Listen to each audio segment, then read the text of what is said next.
Amici sportivi, le immagini del match di oggi sono offerte da Ristorante Castelli Giulietta Romeo. Si trova a Montecchio Maggiore in via Castelli 4 Martiri 4.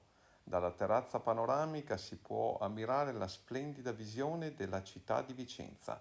Oltre al servizio di ristorazione si possono organizzare eventi sia a livello privato che meeting aziendali. Menù a base di piatti della tradizione veneta. Evocel Mobius SRL, main sponsor del Montecchio Maggiore per la stagione sportiva 2023-2024, leader per know-how ed esperienza nel settore della produzione di isolanti termici e acustici, ha sede in via Albertario 6365 Fano.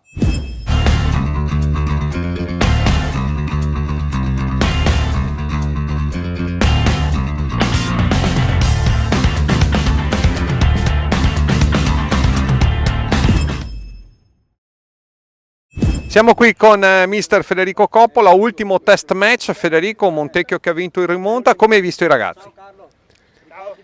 Allora, come ho visto i ragazzi, io parto dal primo tempo, ho visto una squadra con poca cattiveria, poca voglia di vincere, e noi dobbiamo acquisire questa mentalità, perché comunque tra 4 giorni si va in campo per il risultato, per i punti, e noi abbiamo bisogno di mentalità. Invece il secondo tempo ho visto dei ragazzi che avevano voglia di ribaltarla, andare a vincere, e questo mi è piaciuto tantissimo. Domenica si parte, quindi Coppa Italia. Ti ritieni soddisfatto della rosa messa a disposizione dalla parte della società? Ricordiamo, rosa dei 27 giocatori, 17 nuovi acquisti, 10 conferme. Un tuo giudizio appunto dopo questo primo mese di preparazione? No, la squadra è buona, è competitiva, la rosa è ampia, i ragazzi stanno lavorando benissimo. Ricordo che siamo al 20 d'agosto, siamo a metà agosto, perciò è un mese che lavoriamo, c'è tanto da fare, ma la strada è quella giusta, sono convinto. L'ultima domanda, così un po' fantasticando, quindi ovviamente nel campo delle ipotesi. Se ti dico girone a 18, girone a 20, cosa preferisti? Ma è indifferente, a me il mercoledì non piace tanto giocare, perché comunque hai poco tempo per preparare la partita. Se c'è il girone da 20 ci adatteremo e giocheremo anche di mercoledì. Perfetto, grazie Federico, in bocca al lupo e ci vediamo domenica. Crepi, grazie Germano.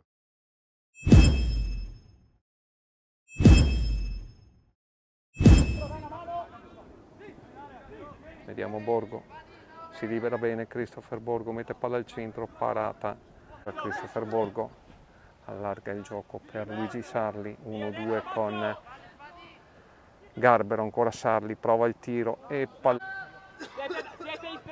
batte subito, attenzione, vediamo subito, prova il tiro e veramente in porta, prova il tiro Ciaiari, para, grazie. Vediamo ancora 1-2, numero 7, mette un bel pallone al centro e molto bene con un bel movimento, serve sulla corsa il numero 7 Jean-Pierre, vediamo che esce fuori Segantini, palo incredibile, attenzione ancora, ed è il vantaggio per il Calcio Padova con il numero 8.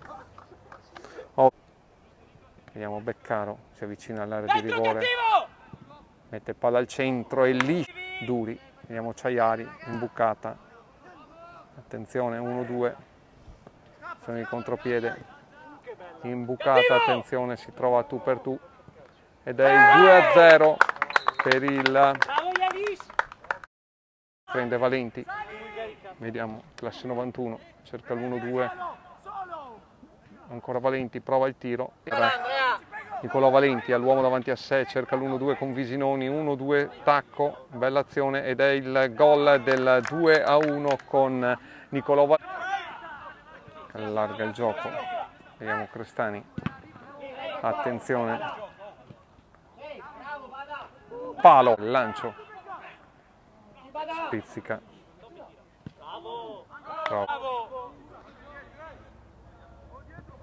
imbucata, super parata, forte sempre con la costruzione dal basso, palo, vediamo Zaccaria, Vediamo se invece vediamo, parte Nicolò Valenti ed è il gol del 2-2, pennellata al minuto dal basso abbiamo Burato per Cardellino.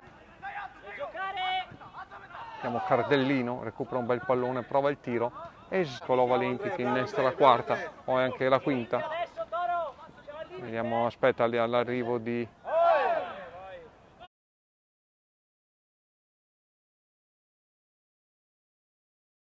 gol 3-2.